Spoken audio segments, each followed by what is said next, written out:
আপনার বাজেট 2 লাখ টাকা কিংবা 2 লাখ সামথিং, এই টাকার মধ্যে 150 থেকে 165 সিসির মধ্যে একটি নেকেড বাইক নিতে যাচ্ছেন, অথচ আপনি কনফিউশন আছেন জাপানি বাইক নেবেন নাকি ইন্ডিয়ান বাইক নেবেন। এমন যদি কনফিউশনে থেকে থাকেন, আজকের ভিডিওটি আপনার জন্য। তো ভিডিওটি না টেনে সম্পূর্ণ দেখুন। আমি আছি মোটরডিম থেকে সাব্বির। Let's start.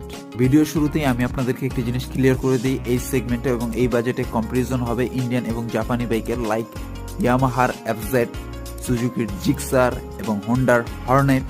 এদিক দিয়ে যদি ইন্ডিয়ান বাইক হিসাব করা হয় তাহলে টিভিএস এর 4B, বাজাজের এনএস এবং হিরোর হাঙ্ক, এই ধরনের বাইকগুলো নিয়ে আজকের এই কম্পারিজন। আর তার সাথে এটাও বলে রাখি, একটি বাইক কিনতে গেলে আমরা যেসব জিনিসগুলোর উপর ফোকাস দিয়ে থাকি সেসব জিনিসগুলোকেই বেস করে আজকের এই কম্পারিজন ভিডিও।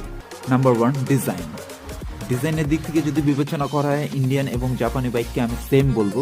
তো আপনাদের কাছে কি মনে হয় সেটা কমেন্ট বক্সে জানান। এখানে জাপানি এবং ইন্ডিয়ান বাইকগুলো কোনোটা থেকে কোনোটা এগিয়েও নেই এবং কোনোটা থেকে কোনোটা পিছিয়েও নেই। নাম্বার 2, বিল কোয়ালিটি। বিল কোয়ালিটি জাপানি এবং ইন্ডিয়ান বাইকগুলো আমার কাছে সেমই মনে হচ্ছে। আপনাদের কাছে কোনটাকে বেস্ট মনে হয় সেটি কমেন্ট বক্সে জানান। এখানে একটি দ্বিধাদ্বন্দ্ব থাকবে, সেটি হচ্ছে অনেকেই বলবে যে ইন্ডিয়ান বাইকের তুলনায় জাপানি বাইকের বিল কোয়ালিটি ভালো। ভাই না, ইন্ডিয়ান বাইকের বর্তমান বিল কোয়ালিটি জাপানি বাইক থেকে একদমই পিছিয়ে নেই। ওকে, প্রথম দুইটা দিক বোথ আর সেম, কেউ কারো থেকে এগিয়েও রইল না পিছিয়েও রইল না, কিন্তু এখন জাপানি বাইকগুলো ক্যাচ আপ করতে থাকবে। একটি বাইক কেনার পূর্বে তারপর আমরা যে জিনিসটি ফোকাস দিয়ে থাকি সেটি হচ্ছে মাইলেজ, অর্থাৎ নাম্বার 3, মাইলেজ। মাইলেজের দিক দিয়ে ইন্ডিয়ান এবং জাপানি বাইক কম্পেয়ার করলে অবশ্যই জাপানি বাইকগুলো এগিয়ে থাকবে। Number 4, breaking. ব্রেকিংয়ে ইন্ডিয়ান বাইকগুলো থেকে জাপানি বাইকগুলো অনেক এগিয়ে থাকবে। সো এই দিক দিয়ে জাপানি বাইকগুলো নিঃসন্দেহে বেস্ট।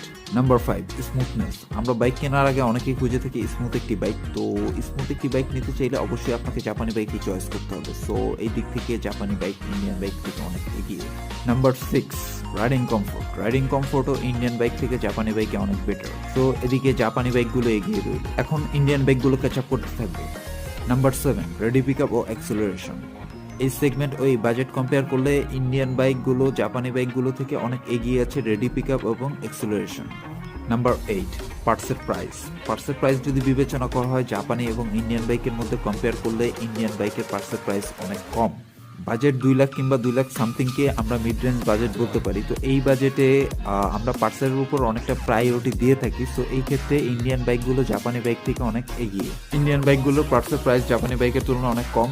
সো আমি এই দিক থেকে ইন্ডিয়ান বাইকগুলোকে এগিয়ে রাখলাম। Number 9, top speed. Top speed পছন্দ করে না বর্তমানে এমন লোক খুব কমই আছে। তো এই সেগমেন্ট ও এই বাজেটে ইন্ডিয়ান বাইকগুলো জাপানি বাইকের তুলনায় ভালো টপ স্পিড প্রোভাইড করতেছে। Number 10, price. এটিকে আমার লিস্টে 10 নম্বর রাখা হলো, আসলে এটি সবকিছুর ঊর্ধ্বে। এটিকে অনেকের ক্ষেত্রে প্রথমেও বসানো যায়। সো ওভারঅল জাপানি এবং ইন্ডিয়ান বাইকগুলোর কম্পারিজন করলে প্রাইসের দিক থেকে জাপানি বাইকগুলোর তুলনায় ইন্ডিয়ান বাইকগুলোর প্রাইস অনেক কম, যা একজন বাইক লাভারের সব থেকে ইম্পর্টেন্ট একটি বিষয়। তবে এখানেও এটি সবার ক্ষেত্রে নয়। সো এই দিক থেকে জাপানি বাইকগুলোর তুলনায় ইন্ডিয়ান বাইকগুলো অনেক এগিয়ে আছে।